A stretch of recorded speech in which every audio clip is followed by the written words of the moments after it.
You have to laugh, don't you? You have to laugh, as if we need any more paints. Paul Rubens, whoever they are, contacted me a while back and sent me this set of 24 colours.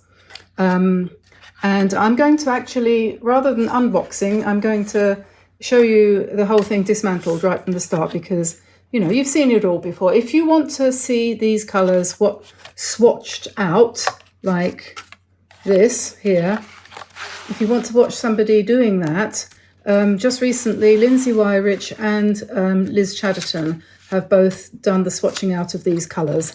So I'm not going to do that again. I don't like doing it in the best of times, and I'm definitely not going to make it number 3 in the space of 4 weeks. So, or it's probably more. I only follow those 2 people, so I know they've done it recently. And Lindsay has given a lot of information about the different pigments that are in these colours and what she thinks about the use of those pigments and so on and so forth. And I'm not going to do that either. I'm just going to make a really quick video here talking about whatever happens to come to mind. I haven't got anything in mind yet. My mind is empty, like my stomach, and the dog is going to go to sleep and stop scratchy scratching around, and the sun's out, and I should be doing something productive now. So let me get started before you all click off and go and do something else. I love the box. I absolutely adore the piece of cardboard that is around this set, and the reason why is this. Paul Rubens will make more people like Chinese colours, or else. It is our mission in life, say the Chinese, to make more people like Chinese colours. So they have brought out this set to add to all the other ones that are already out there. Tried to persuade you to buy this one.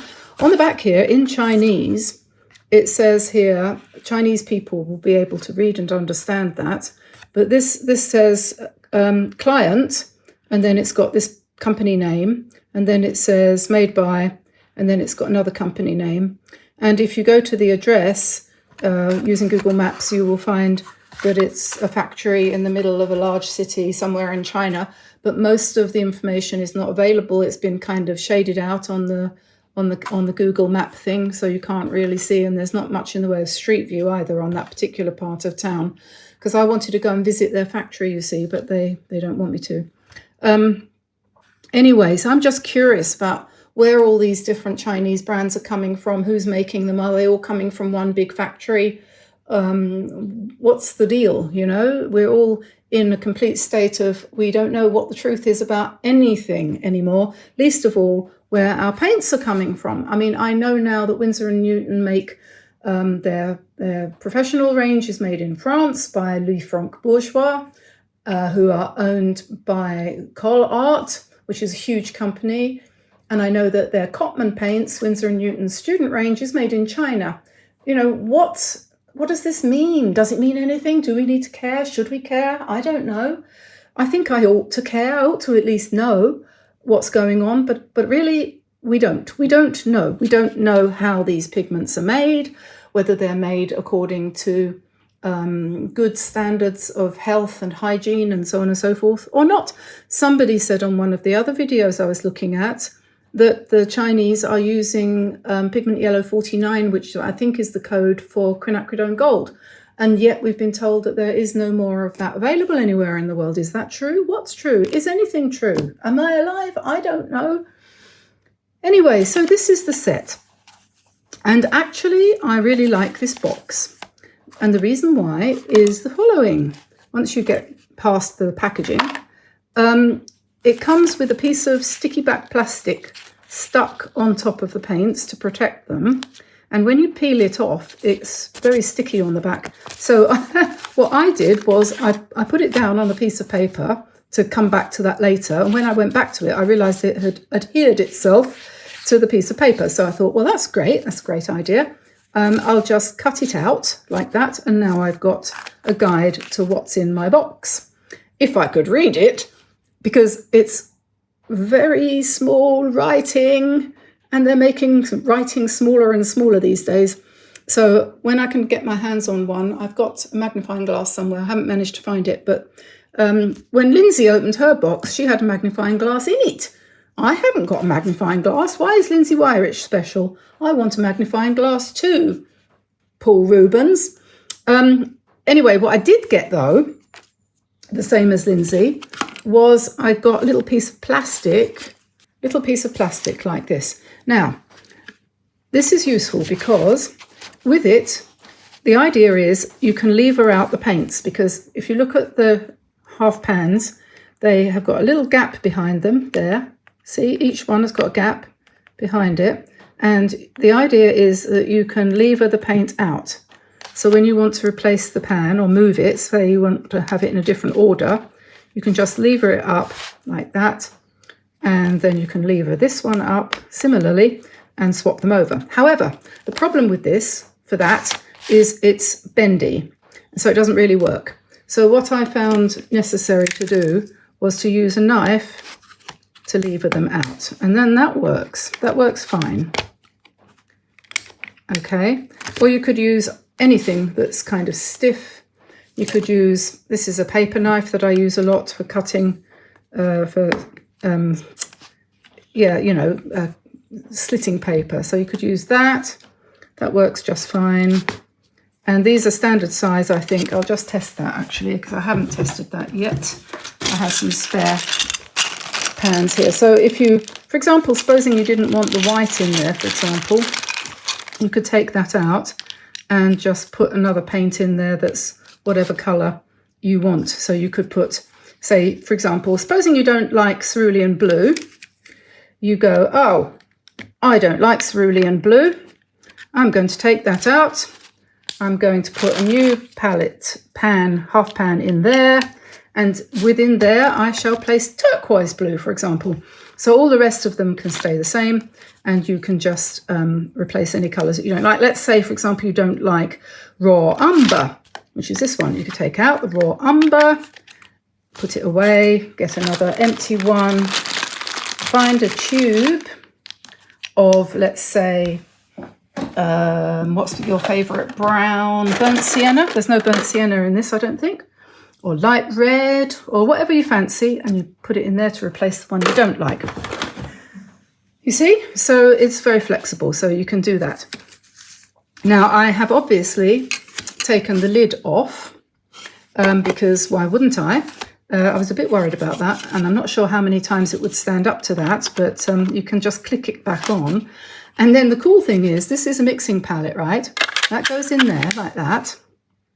And you can get it out using your little plastic gizmo. And that does work for that. You just push that in there. No, not in that end, in this end, like that. And you can lever it out. And then that gives you twice as much mixing space. Now, the next thing to say is that being as it's plastic, not metal or ceramic, it's a bit shiny. And that means that when you pick up paint like this and you put it in here, it does what they call beading, which means you go all over the thing like that and it all shrinks as if it hates the feel of plastic, which it obviously does. You can work with that. It's not the end of the world, but you probably might want to think about roughing up the surface a little bit. And one way of roughing up the surface a little bit, not too much, you could use something like a scouring pad or something, but that would probably be too hard. But you can use this. This is called a magic eraser, and I got these off Amazon. This is a German packet, that's why they're called Radierschwamm. But it's called, I think it's called a magic eraser in English. And you can just rub this like that. And it doesn't sort of magically make it turn into ceramic, but it does improve the process a little bit. So when you pick up your paint and you go on here, it beads a little bit less. A little bit less. I wouldn't say that was magic, but it's a little bit better. And if you did it for a bit longer, it would be better still.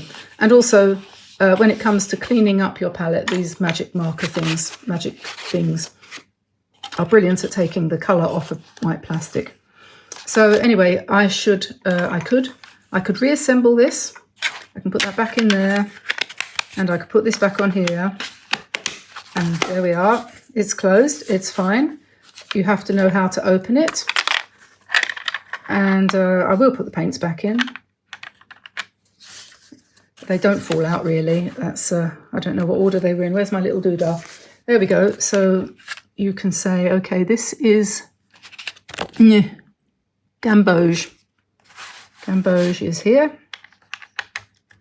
Cadmium red. Cadmium red pale, that'll be that one. Oops. That's always a good idea to get very intense colours. And so we take that out, shall we? Well, we might, or we might not. There we go. And that's cadmium red. And that is something else. And then this is something else as well. I think that was cerulean blue. I like cerulean blue myself. I think it's good for skies. And this is Chinese white. And Chinese white is great for making pastels. So if you haven't got the Art Nouveau set and you want pastel pink or pastel orange or pastel whatever, just mix a bit of this Chinese white with it and you get a nice pastel colour. Like, for example, that's Chinese white with cerulean blue.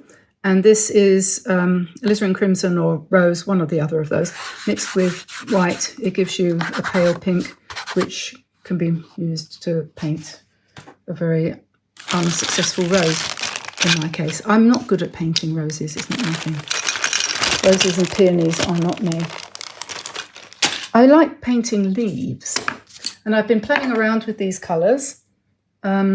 Yesterday I painted, so that can go there, and you can use any palette obviously to mix on.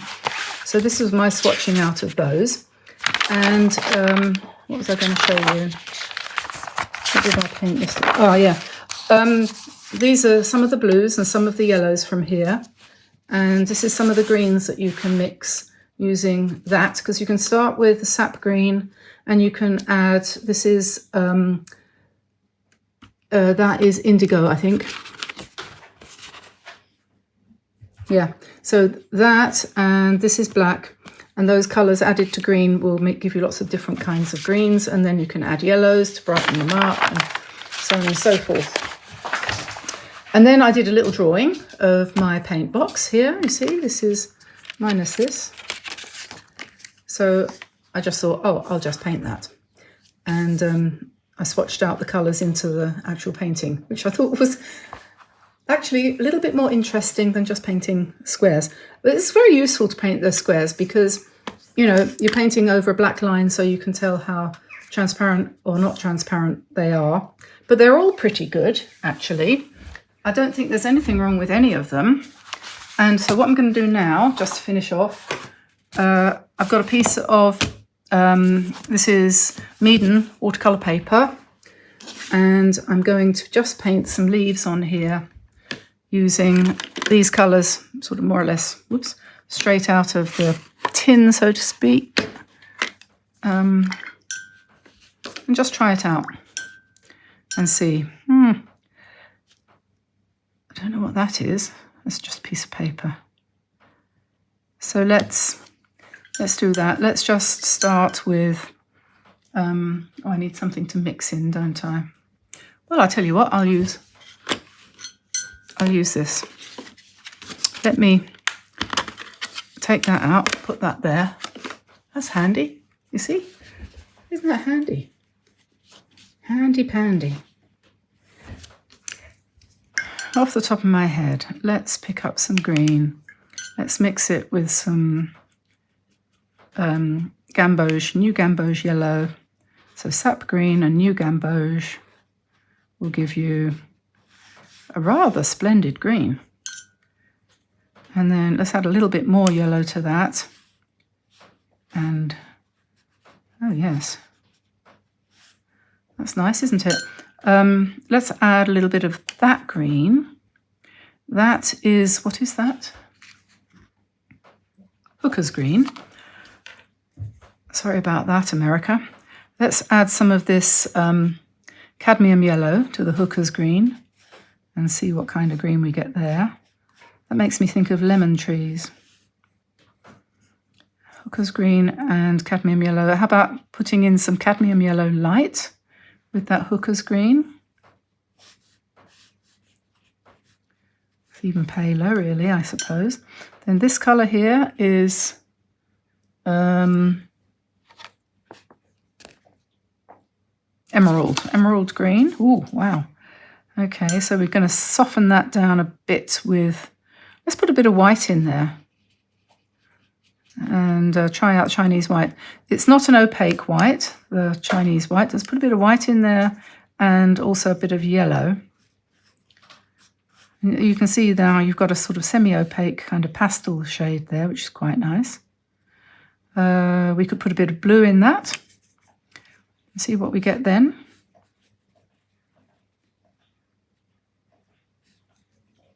And then let's put a bit of, that's ultramarine. Put a bit of ultramarine blue in there, a little bit more gamboge perhaps. And we'll have a lovely dark. Ultramarine tends to give you, it's true, it makes lovely greys. So when you make a green with ultramarine, it can be quite, natural looking, I think is the word. Right, so a bit more gamboge in there. Yeah, you see, this makes me think, oh, these are natural greens based on ultramarine rather than unnatural greens based on actually, funnily enough, green. So, there we are. There's a lesson for me.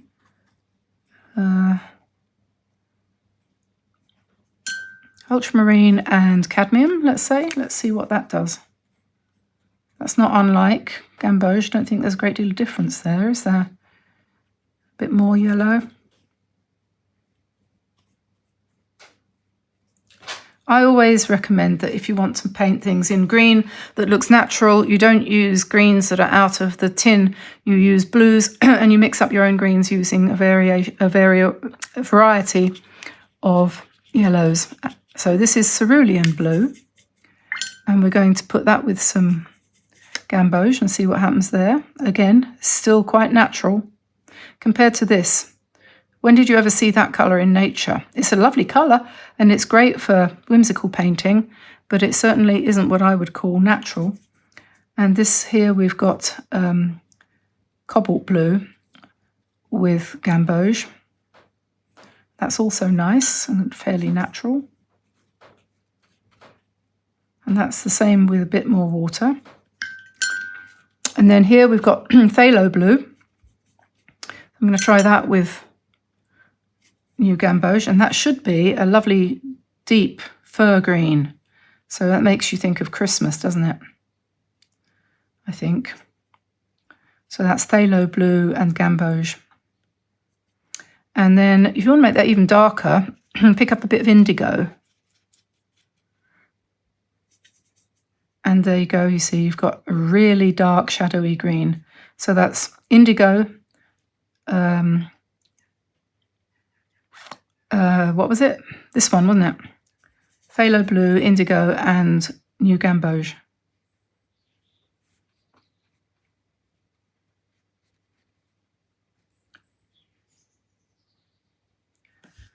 Okay, so what else can we do?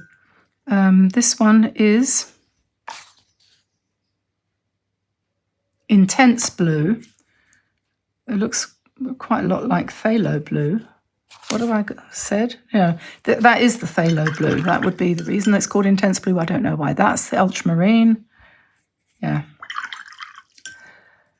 Okay, so what else can we do? Let's just put down a few more leaves using these mixtures and just mix and match them a little bit. You can always add a little bit of blue if you want. Always. And so before you know where you are, you have a lovely pattern of leaves that you can doodle on top of and turn into a nice bookmark. You put some berries up here, let's say, and different colours just as an accent. That's quite nice.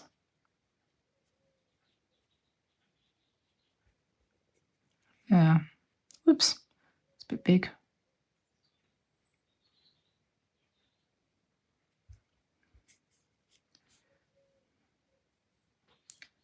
So when this is dry, what I would do is come in with a pen and do some line work over the top of it perhaps, or I might just leave it the way it is. But I think probably they all would probably benefit from, you know, a centre line or something like that that you can put in later. So there we are. I like this little set. I think it's quite nice. It's quite nicely made. They're very bright colours. I'm sure they're light fast and everything. It's not easy to see the information about that. Oh, by the way, it is on the back as well. So if you lose this, you've got that. But you will need a magnifying glass, or else look at it through your camera and you can take a photograph of it and blow it up so you can read it. Because there's not that much wrong with my eyes, but my close vision these days is not as good as it used to be. And some people never have very good near vision, do they? So, you know, we're all a little bit stuck from time to time. There's an epidemic, apparently. 70% of children under the age of 10 have got short sight at the moment. Too much screen time, if you ask me. Anyway, so there we are. I will clean this up and put it back together again and take it with me next time I go painting outside. And I think that's great. Thank you very much for watching. Thank you to Paul Rubens for sending this. And if you enjoy my videos, you probably hated this one, but if you enjoy them normally, do give us a like and subscribe, turn on notifications, make sure you hit the bell, and please consider joining our channel either here on YouTube or else on Patreon. For as little as $3 a month, you will be able to support us and you get some perks. And we really, really, really, really, really appreciate that, because it does keep the wolf from the door. So I'm off now to start making soup for lunch, and I will see you again soon. We'll have another long video coming out in a couple of days, which people seem to be liking. And watch out for our shorts, because we're making a few new shorts at the moment, because YouTube has told us we must. So we must. So I'll let you go with that thought. Paul Rubens will make more people like Chinese colours. Bye-bye, everyone. Bye-bye.